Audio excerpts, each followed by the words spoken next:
국민의당이 사드 반대 당론을 재검토하기로 한 데 이어 야3당이 합의한 김재수 장관 해임 건의안 발의에 불참하면서 당 노선의 변화 기류가 감지되고 있습니다. 그런가 하면 내년 대선을 앞두고 50대 여야 대선 주자들의 목소리가 점차 커지고 있어 눈길을 끌고 있습니다. 김광덕 전 한국일보 정치부장, 김홍국 경기대 겸임 교수 두 분 모셨습니다. 어서 오십시오. 안녕하십니까. 박근혜 대통령이 오늘 청와대 수석 비서관 회의에서 비상시국에 난무하는 비방, 확인되지 않은 폭로성 비방은 우리 사회를 뒤흔들고 혼란을 가중시킨다고 얘기했습니다. 여러 해석들이 나오고 있습니다. 먼저 박 대통령의 이야기 직접 들어보시겠습니다. 대통령인 저는 진심으로 국민들을 걱정하고 국민들을 위해 일하며 남은 임기를 마칠 것입니다. 이런 비상시국에 난무하는 비방과 확인되지 않은 폭로성 발언들은 우리 사회를 뒤흔들고 혼란을 가중시키는 결과를 초래하게 될 것입니다.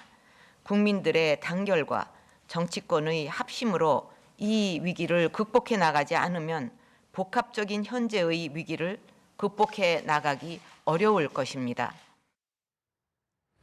박근혜 대통령 확인 안 된 폭로성 발언, 사회를 뒤흔들고 혼란을 가중시킨다 질타했습니다. 김 교수님, 최근 야권과 일부 언론에서 제기되는 미르, K스포츠재단 등등 여러 의혹들을 염두에 둔 것 아니냐 해석이 나오는데 어떻게 보십니까? 그렇습니다. 최근에 이슈가 되고 있는 일부에서는 게이트다라고까지 얘기하고 있는데 현재 여러 가지 의혹들이 나오고 있는 부분이거든요. 일부 신문들을 통해서 제기되고 있고 이 부분이 정치권에서 이제 야당이 적극적인 공세에 나서고 있는데요. 오늘 발언을 하는 대통령 표정도 사실은 상당히 어두워 보입니다. 우리 정치 상황을 보는 것 같아서 저희도 마음이 편치 않은데요. 예. 일단은 이런 문제가 제기가 됐을 때 분명히 제기됐던 사안들에 대해서는 저는 투명하게 좀 밝히려는 노력이 필요하다고 봅니다. 왜냐하면 이게 가린다고 해서 가려질 사안이 아니고 일단 제기가 됐지 않습니까? 그렇다면 과거 대통령께서 민간에 있을 때부터 알았던 그 최순실 씨 이 얘기가 이제 중심이 되고 있는데요. 여러 가지 대통령이 되신 이후에도 청와대를 드나들었다는 얘기부터 그리고 두 개의 재단을 만드는 과정 중에 그중에 이사장을 본인이 최순실 씨가 아는 분으로 이제 추천을 해서 그렇습니다. 그렇게 해서 이사장이 됐는데 그 두 개의 재단의 재단 설립 과정도 투명하지 않다. 다시 말해서 정경련을 통해서 우리나라의 유수의 대기업으로부터 800억 원이 넘는 가까운 그런 돈이 모금됐는데요. 저도 재단을 설립하는 과정을 해봐서 아는데 굉장히 어렵습니다. 그런데 재단 설립의 주체도 불확실하고요. 사실은 정관도 신청한 지 하루 만에 됐는데 회의가 다 조작됐다는 거 아니겠습니까? 회의에 있는 사람이 회의에 참석한 것처럼. 그렇다면 이 부분에 대해서 분명한 지적은 저는 투명하게 밝혀줄 필요가 있다고 봅니다. 이런 과정들을 통해서 결국은 혹시라도 잘못 증폭되거나 또는 정말 비방성으로 폭로성으로 나오고 있는 것들이 사실이 아니라면 그것은 정말 우리 대통령이나 또 국가에 대해서도 굉장히 좋지 않은 일이거든요. 그런 부분들을 사실은 밝힐 수 있는 부분은 밝혀주고 그리고 문제가 되는 부분이 있다면 과감하게 단절하는 것이 필요하다. 이것이 나오게 된 과정은 사실은 그동안 우리 정치가 굉장히 불통이었다. 우리 정부의 그동안 소통 과정이 결국은 뭔가를 국민들이 알고 싶어하는 것들을 알려주고 그 과정들을 이 국민들이 거기에 대해서 속 시원하게 풀어짐으로써 국정에 더욱더 협력할 수 있는 이런 과정이 결국은 소통인데 이 부분이 제대로 되지 않으면서 현재 계속 증폭이 되고 있습니다. 사실 야당에서는 이번 국감을 통해서 단단히 검증하겠다 좀 벼르고 있지 않습니까? 어떻게 보십니까? 네, 야당에서는 이번에 그 미르 재단과 K스포츠 재단의 의혹에 대해서 이거를 전면적으로 문제를 제기해서 상당히 공세를 펴겠다는 단단한 각오를 다지고 있는 것 같습니다. 그런데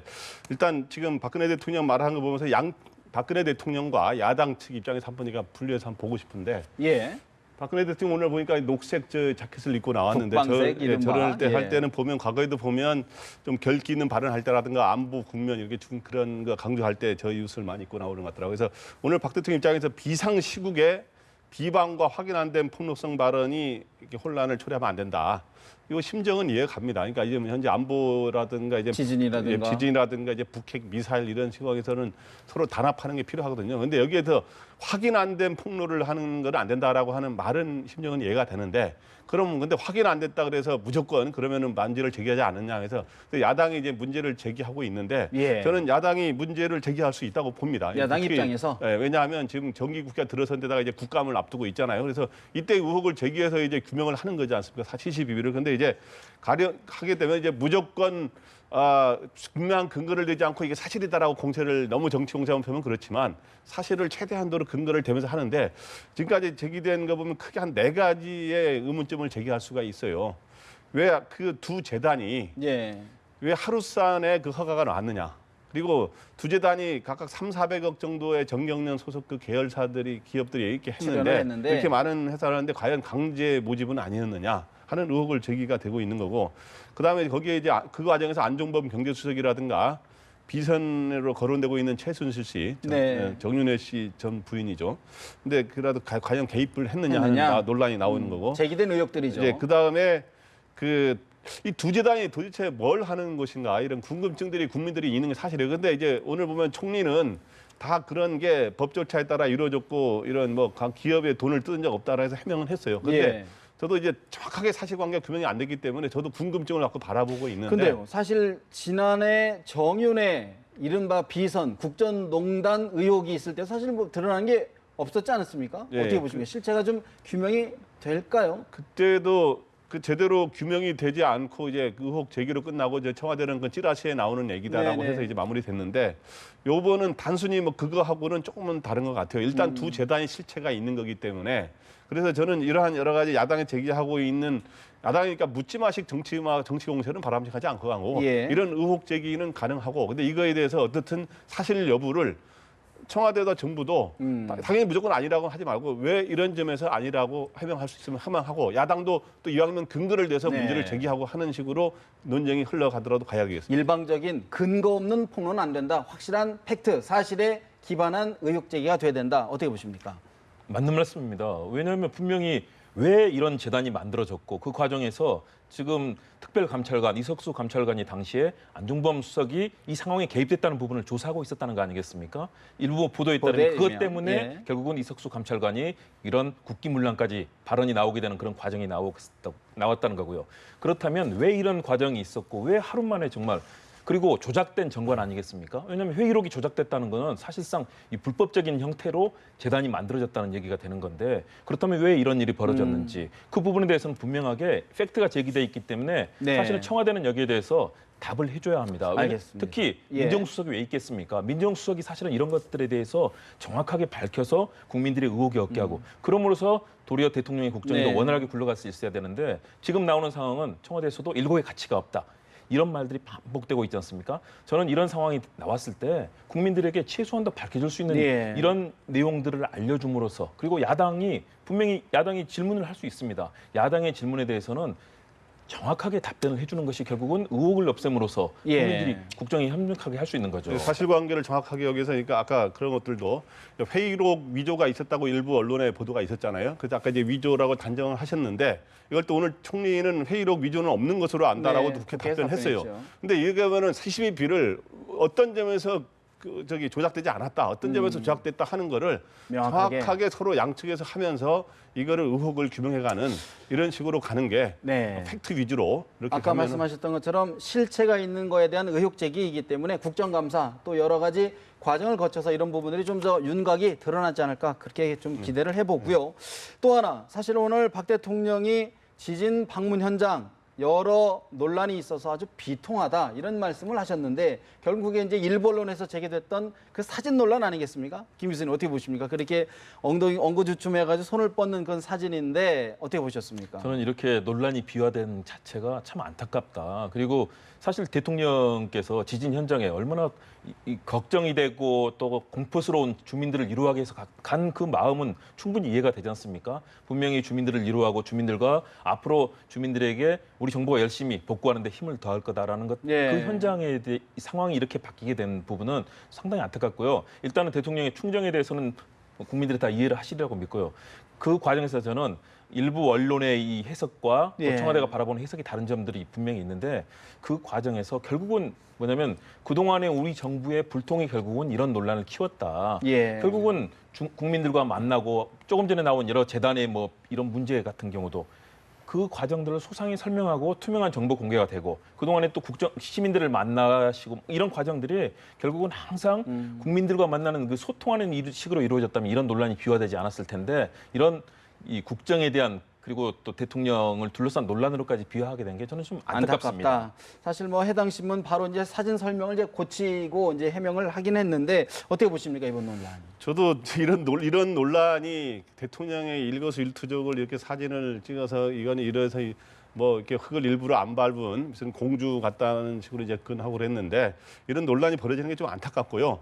근데 저도 이제 그래서 굉장히 궁금해서 왜 이렇게 굳이 여기 안 밟으려면서 네, 압수를 네. 할까? 그래서 동영상을 저도 앞뒤로 봤어요. 봤더니 옆에 이제 누가 설명하더만요. 이 흙은 여기 공사를 위해서 이렇게 막 이렇게 쌓아놓은 흙입니다라고 해서 밟으면 안 됩니다라는 그 취지의 얘기가 오고 가는 와중이었기 때문에 안 밟은 게 저는 이해는 됐는데 이제 그런 게 보도할 때는 또 무슨 다른 또 뭐 취지로 뭐 또 다른 안 좋은 뜻으로 하지는 않았을 거라고 제가 보고 그런데 이런 논란이 없으려면 또 근데 이런 건 있어요. 대통령이 가서 더욱 진짜 그 지진하고 자꾸 주민들이 아픈 상황 아닙니까? 꼭 저 흙이 아니더라도 다른 데 가서 좀 과감하게 복구 작업을 좀 돕고 스킨십 꼭 돕지 않더라도 스킨십하는 모습을 보이면 저런 논란은 없지 않았을까 하는 역시 아쉬움도 또 있습니다. 소통이 좀 더 있었으면 이런 논란 자체가 없었지 않았을까 하는 그런 아쉬움들이신데 오늘 박근혜 대통령 또 하나 대북 제재 무용론에 대해서 야권에서 주장하는 대북 제재 무용론에 대해서 조목조목 반박을 했습니다. 박 대통령의 이야기 좀 마저 들어보실까요? 북한이 계속 핵실험을 감행한 것은 우리나 국제사회가 북한과 대화를 하지 않았기 때문이 아닙니다. 대화를 위해 주었던 돈이 북한의 핵개발 자금이 되었고 핵 능력을 고도화하는 결과를 초래한 것입니다. 사드 배치 결정과 같은 우리의 자위적 조치가 북한의 5차 핵실험을 불러일으켰다는 주장까지 하고 있습니다. 이것은 마치 소방서가 있어서 불이 났다고 하는 것과 같은 터무니없는 논리입니다. 박근혜 대통령 대화를 위해 북에 주었던 돈 핵 개발로 이어졌고 협상을 위한 시간 북한의 핵 능력을 고도화하는 데 그치고 말았다. 강하게 비판을 했습니다. 김 본부장님, 일각에서 대화 병행해야 되는 것 아니냐라는 주장에 대해서 사실상 불가 입장을 밝힌 것 같은데 어떻게 들으셨습니까? 뭐 대통령의 입장은 이제 지금 현재는 두 가지 해법이 있지 않습니까? 하나는 제재를 중심으로 북한 문제를 풀어가자라고 하는 북핵 문제, 미사일 문제를 풀어가자는 입장이고 대화를 중심으로 풀어가자는 건데 그걸 이제 대부분 이제 그 야권은 이제 그렇다고 해서 대화만 하자 그러니까 그러긴 하기 때문에 제재와 대화를 병행하자 이런 입장인 거고 그다음에 이제 우리 여권이나 보수층에서는 제재를 강화하면서 우리 자의적 조치를 굉장히 강화하자. 그런 입장의 차이가 있는데 대통령은 바로 이제 그런 우리의 자의적 조치를 굉장히 강화하면서 이 제재를 강화하는 거로 북한 문제는 풀어가자 하는 뜻을 밝힌 거로 봅니다. 그래서 아까 보면은 대화를 위한 이런 대북 지원들이 북한의 핵 개발에 들어간 측면이 있다라고 하는 걸 거론한 게 하나 있고 북한이 지금 핵 실험하고 이런 것들이 협상과 대화를 위해서 저러는 게 아니다. 그래서 우리가 대화하자고 나서도 해결될 문제가 아니다 하면서 이번에 현재로서는 국제적인 제재 공조 이게 굉장히 중요하다. 그래서 이번 기회에 철저하게 계속 제재를 강화해서 북한이 거기에서 핵과 미사일을 이제 실험을 도발을 중지하도록 해야 된다고 하면서 근데 저는 그 상황에서 이런 생각을 합니다. 제재에서 저는 이제 좀 대화를 병행하자는 사람은 우리 소수는 아니고 굉장히 많이 있는데 저는 이 상황에서의 어떤 제재는 굉장히 중요하고 특히 중국이 이 제재에 실질적으로 참여하도록 하는 게 굉장히 중요하다. 이번에 중국의 한 그 중견 그룹이 북한과의 미사일하고 이제 핵실험에 필요한 알루미늄 괴를 홍상그룹이 5년 사이에 5,900억 원 이상의 거래를 해왔다는 거 아닙니까? 그래서 참 그거 보면서 이번에 그런 그룹이라든가 이런 데서 중국의 실질적 제재를 강화하도록 하는 게 굉장히 중요하다. 외교적 노력이 중요하다 생각합니다. 사실 그러니까 이제 여러 가지 의견이 있지만 결국은 좀 국론을 결집해달라 이런 목소리인데 사드도 계획대로 조치하겠다, 순서대로 밟아가겠다는 말씀을 하셨어요. 어떻게 들으셨습니까? 그렇습니다. 대통령께서 오늘 하신 발언은 그동안에 했었던 북한에 대한 압박 그리고 강제적으로 북한을 변하게 하겠다는 그런 정책의 일관성을 다시 한번 강조했기 때문에 사드도 전혀 이 변화가 없을 걸로 보이는데요. 저는 이 부분에서 좀 우려되는 부분이 있습니다. 국제 정치학에서 여러 가지 현실주의적인 접근을 하는 방식이 있고 자유주의적인 접근을 하는 방식이 있습니다. 현실주의가 제재와 압박이고요. 자유주의적인 것이 대화라든가 또는 막후에 여러 가지 이 협상을 통해서 이루어지는 방식인데요. 지금 국제사회 정치학에서는 그런 것들이 다 병행됩니다. 제재만 하는 것이 아니고요. 대화도 하고 대화하면서도 제재를 하는 지금 나오고 있는 것들이 지난 9년 동안 이명박 박근혜 정부를 통해 계속해서 압박과 제재를 했습니다. 개성공단 마지막 지뢰 때마저도 우리가 이제 제거를 했죠. 그렇다면 9년 동안 이제 아무런 성과를 사실상 보이지 못하고 도리어 제재, 반발, 도발, 다시 또 제재, 반발, 도발 이것이 지금 9년 동안 되풀이됐습니다. 그렇다면 이제 내년 박근혜 정부가 1년 남았습니다. 정권이 바뀐다면 또다시 우리 대북 정책이 바뀔 가능성이 있잖아요. 저는 빨리 그런 부분을 우리가 정권이 바뀌더라도 일관성 있는 정책을 만들어내는 것이 필요하다. 예. 그렇다면 북한에 대해서 바꾸지 못하고 있는 상황에 대해서 그런 지렛대를 우리 스스로가 확보하고 이런 반발과 도발로 이어지는 이 시스템을 바꿔야 된다. 계속해서 북이 고도화되는 결과만 나왔지 않습니까? 그렇다면 북한에 대해서 인도적 지원 같은 경우 충분히 가능한 거거든요. 국제사회에서도 인도적 지원 같은 경우는 해야 된다고 하지 않습니까? 그러면 북한이 바뀔 수 있는 제재, 국제사회에서 네. 이런 얘기를 합니다. 가족 중에서 돈 있고 힘센 형이 와서 너만 바꿔 이런 얘기하면은 동생은 반발하는데 저 조카들한테 용돈도 주고 하면 막 바뀐다고 합니다. 다른 의미의 햇볕 노시네요. 예. 예, 여러 가지 해법들이 네. 있는데 북한을 바꿀 수 있는 방법을 강압과 제재로 해서 성공을 앞으로 한다는 보장이 없습니다. 그리고 그동안에 많은 국제사회 제재, 20세기에 있었던 제재가 대부분이 성공한 적이 없습니다. 그렇다면 이제는 북한을 실질적으로 바꾸고 최소한도 핵을 비핵화가 지금 현실에서 지금 어렵다면은 미국 쪽에서 나오고 있는 핵 동결의 조치라도 가까워질 수 있는 우리의 지혜를, 우리 사회의 지혜를 알겠습니다. 모아야 됩니다. 저도 한마디만 예. 뭐 저도 대화를 병행해야 된다는 건 저는 반대하지는 않지만은 지금 현재 방금 그걸 이제 대화의 필요성을 강조하다 보니까 우리 제재의 반발 도발 이런 이제 소위 이런 시스템을 이야기했는데 제가 보기에 북한의 이런 핵과 미사일은 우리 제재에 대한 반발 이런 수준에서 일어난 게 아니고 그 전부터 자기 체제 보장을 위해서 오히려 굉장히 선도적으로 우리의 제재보다도 선도적으로 핵과 미사일을 개발하고 특히 지금 김정은에 와서는 단순히 협상력으로 한다면 어느 정도 인터벌을 줘야 되는데 그냥 막 지금 8개월 만에 네. 핵실험을 할 정도로 굉장히 좀 예측 몰아가고 불가한, 예측 예. 불가하게 몰아가고 있거든요. 이렇기 때문에 저는 대화 병행론에 대해서는 그거는 인정합니다만은 이 김정은 체제의 이제 무리한 핵과 미사일 이 개발에 대해서는 예. 실질적인 제재를 지금까지 해본 적이 없잖아요. 중국이 하도 뒤에 숨통을 터졌기 때문에 이거를 강화하는 게 현재로서는 굉장히 중요한 알겠습니다. 문제라고. 그 부분에 있어서 저도 예, 말씀드린 예. 제가 도발과 반발 이 얘기는 남북 관계에서 얘기를 한 거고요. 국제 정치상에서는 분명히 미국과 북한 간의 다양한 차원의 흐름들이 있습니다. 그렇다면 실제적으로 중국과 사드 문제로 해서 반발만 일으키고 제재를 중국으로 끌어내지 못하는 상황에서는 사실상 지금의 정책으로는 아무런 효과를 볼 수 없다는 것이 입증이 되고 있는 상황입니다. 그렇다면 이 부분에 있어서 중국이 동참할 수 있는 실제적인 방안을 만들어내야 되거든요. 그런 변화를 만들어야 되고 미국도 마찬가지로 앞으로 이제 미국 대선 이제 50일 남았습니다. 여기서 바뀌게 되는 미국의 차기 행정부 정책 이런 부분을 종합적으로 네. 고려해서 우리의 전략을 짜야 된다는 그런 말씀을 알겠습니다. 드리고 사실 싶습니다. 뭐 지금 북핵 해법을 놓고 백가쟁명식 여러 의견들 나오고 있는데 정부 역시 고민이 깊지 않을까 싶습니다. 국회 이야기를 한번 해보겠습니다. 국회 지금 더불어민주당과 정의당이 김재수 농식품부 장관에 대한 해임 건의안을 내었는데 국민의당이 빠지면서 여러 가지 또 다른 해석들이 남고 있습니다. 우상호 원내대표, 정진석 원내대표의 이야기 들어보시겠습니다. 해임 건의안 관련해서 야권 공조의 균열이 온 것에 대해서 대단히 유감스럽게 생각합니다. 야3당 원내대표의 합의가 이렇게 무산되는 것이 반복되어서는 안 된다. 비록 당론으로 결정은 안 돼서도 국민의당 소속 다수 의원들께서 내일 있을 해임 건의안 표결에 반드시 참석하셔서 동참해달라 이렇게 좀 촉구를 드리겠습니다. 또한 새누리당도 이 문제에 대해서 좀 진지한 검토를 해주실 것을 촉구하고자 합니다.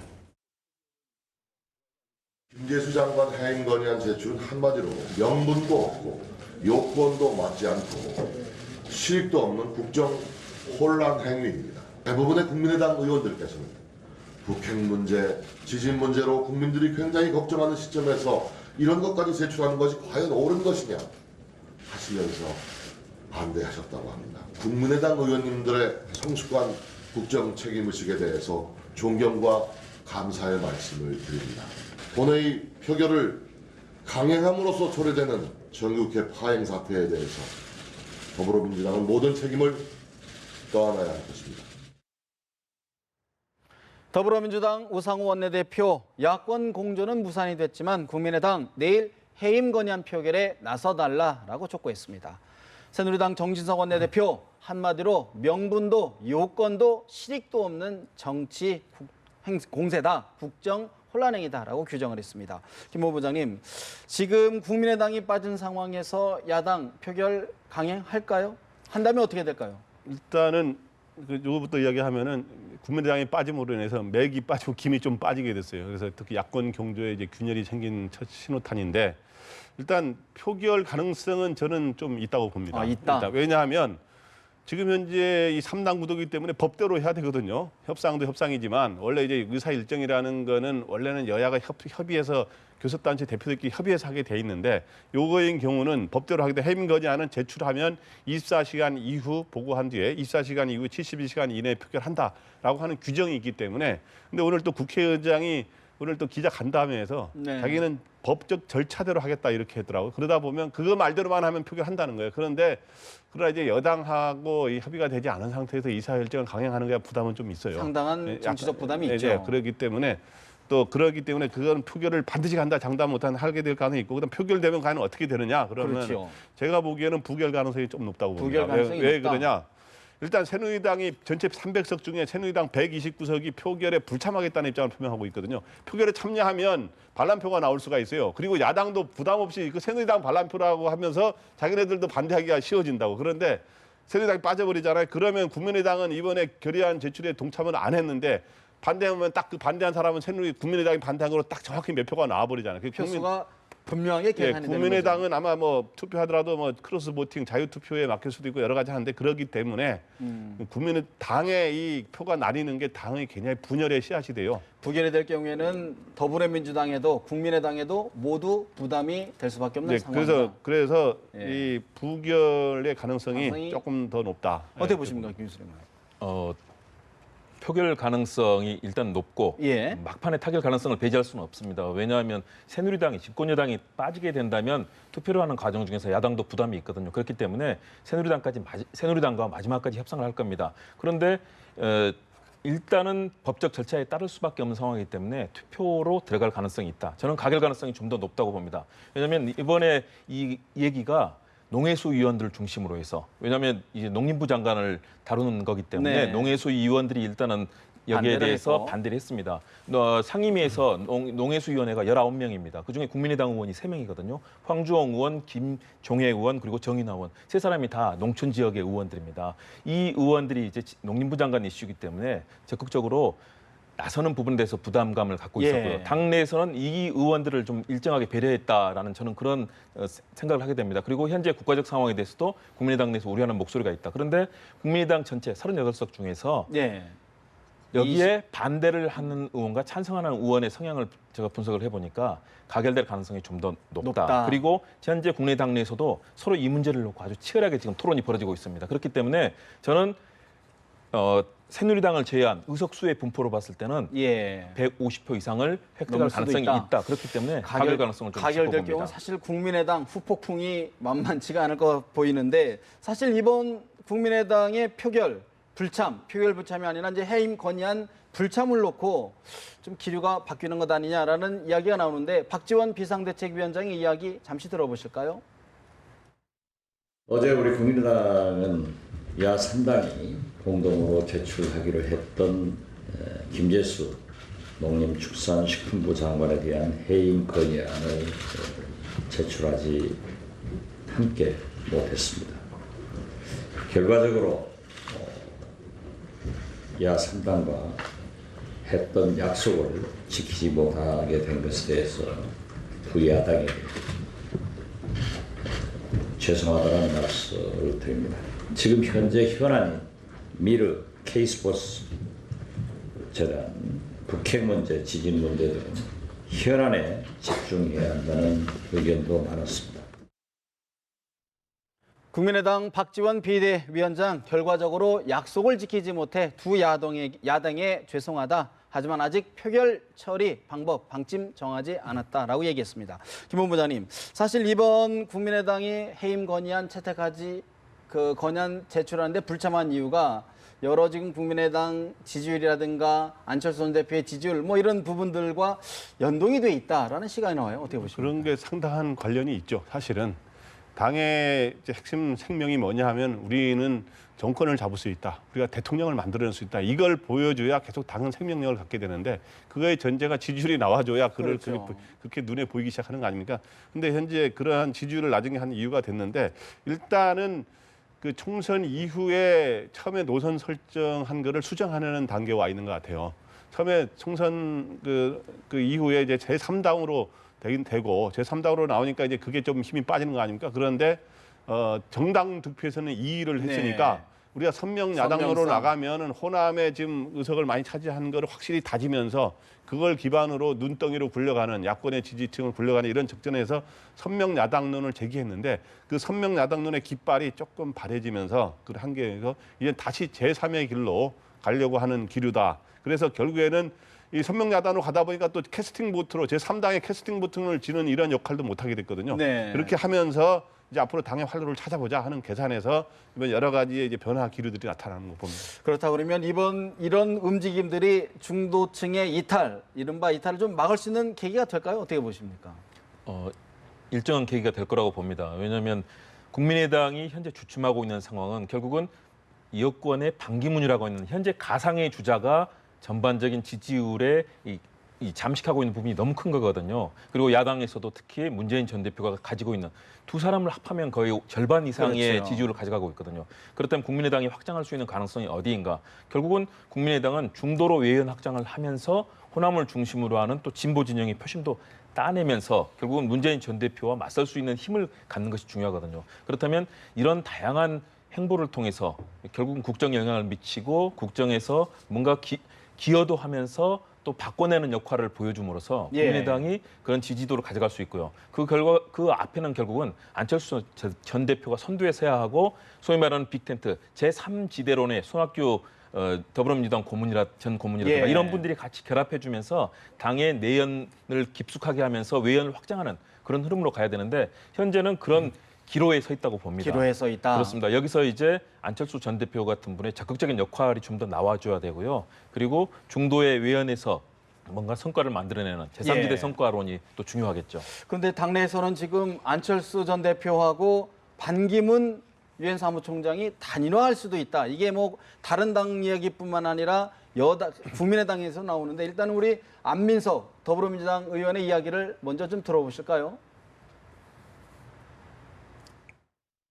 분열보다 통합이 좋은 것이고요. 예. 이게 이제 국민들의 입장에서 보면은 이제 정권이 바뀌어야 된다라는 그 열망이 강하지 않습니까? 예. 이 열망에다가 저는 이제 내년 대선 때 김대중 세력과 노무현 세력이 똘똘 뭉치면은 대선 승리가 가능하다고 보고요. 왜냐하면 국민들은 이미 준비가 돼 있거든요. 안철수 문제. 저는 안철수 의원의 야당 통합을 좀 거부를 이렇게 계속하면은 안철수는 그냥 상수로 빼놓고 갔으면 좋겠어요. 더불어민주당 안민석 의원, 안철수 의원 계속 통합을 거부하면 그냥 상수로 빼놓고 무시하겠다. 그냥 있는 대로 놓겠다라는 이야기를 했는데 안철수 대표 다들 불안하신가 봐요 라고 웃어 넘겼습니다. 어떻게 보십니까? 저는 이 안철수 반기문 연대론, 반기문 안철수 연대론의 가능성은 앞으로 꾸준하게 거론될 거라고 보입니다. 근데 실제 성사 여부는 좀 현재로서는 가능성이 좀 적어 보이죠. 그러나 이제 꾸준하게 거론이 되는데 왜 이게 거론이 되고 네. 있느냐? 일단 국민의당 입장에서는 대통령을 만들어내야 된다고 하는 거를 보여줘야 되는데 자기가 지금 현재 국민의당과 안철수 지지율을 보면 대통령이 안 될 것처럼 비춰지고 있거든요. 요즘에 지지율이 주춤해가지고 지금 안철수 전 대표 3위로 2강 1중으로 1중밖에 안 되고 있는 상황 아닙니까? 그렇기 때문에 그런 측면에서 그렇고 또 하나는 반기문 총장의 입장에서도 만약에 대권을 내두는데 와서 이제 선언을 할 경우에 친박하고만 손을 잡는 모양으로 하면 여러 가지 부담이거든요. 그렇기 때문에 안철수 전 대표라든가 이런 손 잡는 구도로 가는 거를 좋아할 거고 그래서 예. 친박을 전면에 내세우지 않고 서로 손을 잡는 구도. 또 하나는 중간에 지금 현재 그 총매 역할을 하려는 JP가 김종필 전 총재가 이 두 사람에 대해서 굉장히 관심이 많다 그래요. 애정과 관심이. 예. 그쪽의 이야기를 들어보면 두 사람을 손잡게 하는데 자기가 일조하고 싶다라는 그림을 좀 그리고 있다는 거예요. 그래서 그런 측면에서 이 두 사람의 단일화 그 가능성은 여전히 거론되고 특히 이제 안철수 전 대표 입장에서는 지난번에 문재인 전 대표한테 양보했잖아요. 대선 후보를. 예. 그래서 이번에 그 가까운 사람들 들어보면 이번에 절대 양보 안 한다는 거예요. 문재인 전 대표한테는. 3자 대결로 간다. 그래서 지금 소위 말해서 더민주의 민병두 의원이 이번에 추석 때 페이스북에 올린 글에서 내년에 3자 구도로 가게 되면 3자 구도로 가다가 어느 단계에서 반기문 안철수가 단일화하는 국면으로 갈 수 있다라고 얘기를 한 것이다. 하나의 가설을 얘기를 하게 된 겁니다. 사실 먼저 국민들 입장에서 볼 때는 이게 또 정치 공학 아니냐라고 이렇게 비춰질 수도 있는데 어떻게 보십니까? 정치 공학적인 측면이 있지만 우리 대한민국의 미래를 위해서는 고민해볼 지점이 분명히 있다고 봅니다. 현재 소위 말하는 안철수 전 대표가 얘기하는 양극단의 세력, 친박과 친문 진영이 너무 극렬하게 대립하고 있는 양상에 대해서 변화를 만들어내야 된다. 대한민국의 미래를 뭐 제4차 산업혁명에 걸맞는 그런 변화를 만들어야 된다는 그런 얘기인데, 그렇다면 국민의당 자체로서는 분명히 외연 확대가 지금 쉽지 않은 상황입니다. 그렇다면 반기문 총장도 어정쩡한 상황이에요. 친박과 같이 가자니 국민들에게 많은 비판을 받고 있고, 그렇다고 비박에 전격적으로 또는 독자로 하기는 쉽지 않습니다. 그렇다면 현재 나오고 있는 충청 중부권 대망론과 결국은 안철수 전 대표와 같은 제3지대가 결합이 될 경우에는 양자가 이 극단적인 양측이 배제가 되면서 만들어낼 수 있는 가능성, 저는 충분히 고려가 될 수 있는 지점이라고 봅니다. 대신에 문제는 바로 그런 것들이 과연 시대 정신은 어떻게 만들 것이며 서로 역할론은 어느 정도 되고, 거기에는 또 개헌이라는 변수까지 다양한 고차 방정식이 들어있거든요. 이 부분을 충족시키면서 국민들이 원하고 있는 현재 뭐 불통이라든가 또는 민생의 어려움, 또 경제 2%대로 가는 이 경제로서는 우리가 출구가 없단 말입니다. 이런 부분에 대해서 걱정하고 있는 해법들을 어떻게 제시할 것인가. 그 부분이 가장 큰 변수가 될 거라고 봅니다. 여기 한번 이야기하고 싶은 게 그저께부터 말이죠. 친박계가 반기문 그러니까 유엔 사무총장과 약간 거리두기에 나서는 게 확연하게 나타나더라고요. 제가 그래서 저도 이제 그 친박계 그래서 핵심 인사들하고 좀 통화를 좀 해봤어요. 어저께 그저께. 그래서 변화 기류가 있는데 도대체 어떻게 된 거냐라고 했더니, 그 전에 반기문 총장 띄우기 가장 앞장선 게 친박계 아닙니까? 근데 갑자기 그저께부터 그런 기류가 일제히 뭐 홍문종, 윤상현 의원, 김태흠 의원 이런 데서 나오길래 제가 그중에 한 사람하고 통화를 해봤는데, 그래서 어떻게 된 거냐 했더니 이 배경은 이런 거예요. 그래서 그 정진석 원내대표가 이번에 가서 JP의 뜻을 전했죠. 혼신의 힘을 다해서 돕겠다 하는 걸 도와내니까 그런 데서 반감. 그 소위 정진석 원내대표는 친박 직계가 아니잖아요. 그래서 이제 그런 거에 대해 또 JP도 박근혜 대통령하고 그렇게 가까운 사이는 아니에요, 사실은. 그래서 그런 거에 대한 약간의 불쾌감이 좀 반영돼 있는 것 같고, 그러면서 반기문 총장에게도 자기네가 전면적으로 미는 모양새가 안 좋다는 거고, 자기들도 반기문 총장이 지금 검증도 받지도 않고 출마 선언 안 했는데 무조건 반기문 총장 카드에 매달릴 수만은 없다 이거죠. 그런 식으로 하면서 여러 가지를 카드를 좀 다원화하려고 하는 움직임을 보이더라고요. 이런 과정에 어저께 이제 이상돈 국민의당 의원이 안철수 전 대표가 여권이 분화된다면 여권의 주자가 될 수도 있다라고 또 절묘하게 이 시점에서 거론한 게, 역시 그 지금 현재 새누리당의 이 주류들도 여러 가능성을 현재 보려는 좀 약간 새로운 국면을 떠보기 어떤 여론의 흐름을 좀 반기문 카드를 폐기한 건 아니지만 무조건 반기문을 우리가 추종하고 무조건 거기 꽃가마 태우고 가는 거 가지는 않겠다라고 하는 그런 거로 가는 것 같습니다. 그렇습니다. 그래서 양측 측면에서 그런 변화들이 나타나고 있는데요. 친박 쪽에서는 반기문 꽃가마론이 가져오는 부정적인 양상에 대해서 걱정을 하고 있는 겁니다. 그래서 일정한 거리 두기도 하고 견제도 하고 있는 그런 양상이 나타나는 거고요. 안민석 의원의 발언처럼 안철수 의원은 없어도 된다. 우리가 집권할 수 있다. DJ 세력, 노무현 세력이 하면 된다는, 사실은 중도로 외연 확장 없이 불가능한데도 불구하고 저런 얘기들이 나오는 것은 양측이 결국은 국민들의 민심과는 상당히 좀 괴리된 양상으로 가고 있는 거 아니야. 그렇다면 국민들의 그 마음을 사는 곳이 어느 곳이 될 것이냐에 따라서 그 부분이 저는 굉장히 중요한 포인트가 된다고 봅니다. 문재인 전 대표 측에서 최근에 그런 얘기들, 안철수 대표가 없어도 된다, 또는 호남 지역에서 이 지지율이 깎이더라도 TK 지역, 부산 경남에서 지지율을 높이면 충분히 이길 수 있다. 이런 얘기들이 나오는 것들은 결국은 좀 극단적인 양상으로 가는 건데요. 정상적인 정치, 선거 승리를 위한 궤도라면 통합하고 더 많은 세력을 구합하는 것이 필요한데 지금 그런 양상이거든요. 그런데요, 지금 반 총장에 관련된 소식을 보니까 최근에 가족들하고 친인척들에게 정치인들은 피해라, 좀 접촉을 자제하라, 이런 보도가 나오는데 새누리당 김성태 의원의 이야기를 잠시 먼저 좀 들어보실까요? 이번 추석에 재래시장도 돌아보고 지역 주민들이 이렇게 만나서 이야기 들어보면은 반기문 총장에 대한 기대나 호감이 분명히 있습니다. 다만 대선이 1년 이상 남았고 또 여론조사 지지율 20% 정도에 벌써부터 대선론을 말하는 것은 너무 앞서가는 거죠.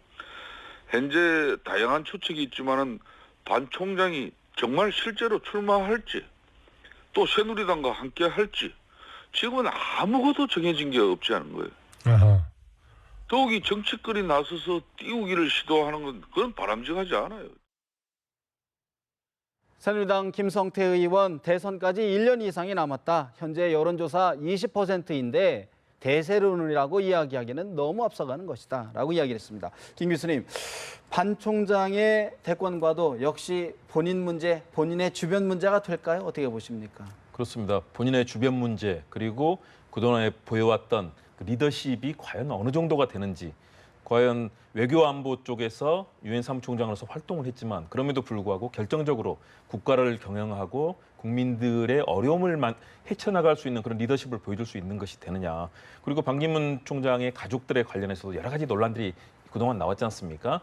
그리고 또 지지 세력도 규합이 되면서 그 과정에 잡음도 있었기 때문에 반기문 총장으로서는 일단 주변에 대한 단속 그리고 가족에 대한 단속을 하면서 동생분이 뭐 최근에 기업의 부회장직을 그만두고 정리를 하면서 가족들도 이제 단속에 들어갔다. 그리고 지지 세력들이 곧 뭐 다음 달 초에 제네바에서 만나게 된다. 여러 가지 그런 흐름들이 나오고 있습니다. 결국은 반기문 총장 스스로도 이제 본격적인 워밍업에 사실은 들어갔다고 보고요. 그리고 1월 초에 귀국한 다음에 본격적인 검증이 시작될 텐데 그 검증에 대해서 본인이 준비를 하고 있고, 아마 어제 남경필 경기지사가 관훈 토론에서 지적을 했었습니다. 과연 반기문 총장이 지난 10년 동안 대한민국의 어려움에 대해서 고민해 본 적이 있었겠느냐. 그리고 남북관계 이렇게 악화될 동안에 유엔 사무총장이 북한 한번 방문하지 않고 과연 실적을 낸 게 무엇이 있느냐. 이런 몇 가지 점들을 지적했는데요. 네.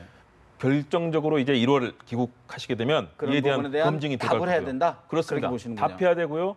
쉽지는 않을 겁니다. 쉽지 않을 것이다. 네. 어떻게 보십니까? 반기문 총장은 지금 출마 선언도 안 했고 출마 선언해서 이제 검증이 본격화될 텐데 이 검증 과정에서 제일 큰 그 중에 첫째 과제 중에 하나가 가족들과 친인척 관리라고 봐요. 우리가 알 수 없는. 예, 지금 다른 정치인들은 이미 많이 선거 과정에서 이미 많이 뭐 국회의원 선거 때 대통령 다른 대선이라든가 이럴 때 많이 거론되어 오지 않았습니까? 근데 반기문 총장은 지금 현재 국내 정치 선거에 나온 적이 없기 때문에 그러면 이제 그 과거에 보면은 이제 역대 대통령 후보들도 보면 그 자기 직계 가족하고 형제 자매들이 보면 도움도 많이 돼요. 이 사람들이 돈 문제를 식구들한테 많이 맡기거든요. 네네. 돈이라든가 조직 이런 데를 맡기지만 이 사람들이 중에 이런 걸 통해서 의혹이 많이 제기되거든요. 의혹 제기되는데 또 이 사람들 주변에 분화방들이 많이 몰려들어요. 분화방. 예. 분화방에서 네. 이제 그러니까 별 도움이 안 되는 이상한 사람들도 오게 된다 이거죠. 그래서 그러다 보면 여러 가지 뒷말이 만들어지는데 지금 특히 두 남동생이 있는데 두 남동생이 어떤 이제 기업에 관여하고 그러지 않았습니까? 그러다 보면 그 기업하고 또 유착이 된 거 아니냐 뭐 이런 의혹이 제기되고 거기에 뭐 그렇게 항상 제기될 수 있기 때문에 그런 거를 잘 정리하는 게 필요하고 그래서 지금 반기문 총장은 검증이 되지도 않은 상태에서 이미 지지율이 20% 중반되잖아요. 그래서 지금 대세론이라고 형성을 말을 못하는 거예요. 심지어 문재인은 20%보다 좀 안 되고 그러더라도 대세론이라 하는 거는 확실한 출마 의지가 있고 이미 검증을 한번 받았기 때문에 대세론이라고 합니다만은 그래서 반기문 총장은 그러기 때문에 대세론이 아니라 대망론이라는 거는 희망이잖아요. 될 수도 있지만 전혀 그냥 희망이 물건부터는 사라져버릴 수도 있는 그냥 유동적인 거예요. 그런 가운데요. 사실 지금 국민의당에서 천정배 전 대표가 사실 지금 대선 주자들 보니 죄다 영남권 주자들이다. 이제 호남권 주자도 필요한데 그러면서 본인이 출마 의사를 밝혔는데 천정배 전 대표의 이야기를 좀 먼저 들어볼까요? 어느 사이에 대통령은 여당 출신이든 또 야당이든 영남이 거의 독점하고 특히 호남 출신은 그 흔한 대선 주자 반열에도 전혀 끼지 못하는 현실이 돼버렸어요. 그런 점에서 당장 내년 대선에서 유력한 호남 출신 대선 주자가 반드시 나와야 합니다. 저는 사실 그런 대선 주자가 나오도록 동분서주하겠습니다. 이미 그렇게 저로서는 뛰고 있는데요. 저 자신이 출마하는 것, 그것도 선택지 하나로 검토할 수는 있겠죠. 알겠습니다. 민심과 더 깊게 소통하면서 결정할 생각입니다.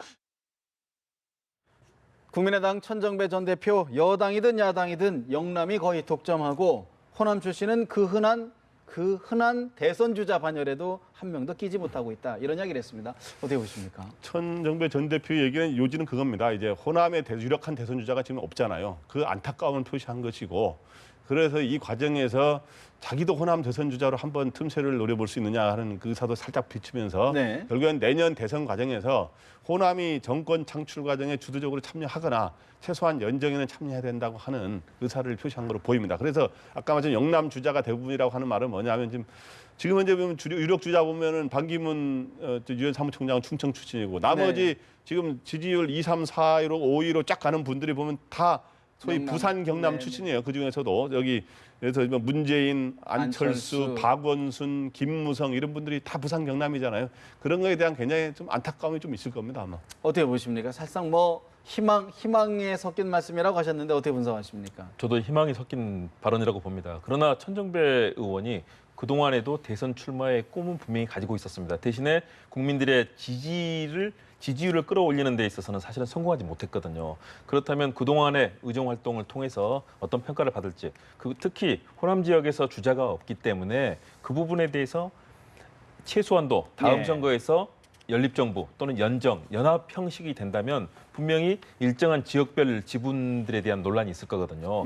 그런 과정에서 최근에 국민의당에서 호남 지역 주자가 없기 때문에 박지원 대표가 천정배 의원에게도 권유를 했다는 뭐 그런 얘기를 했지 않습니까? 그러면서 호남 지역에서 어쨌든 주자를 개발하겠다는 거.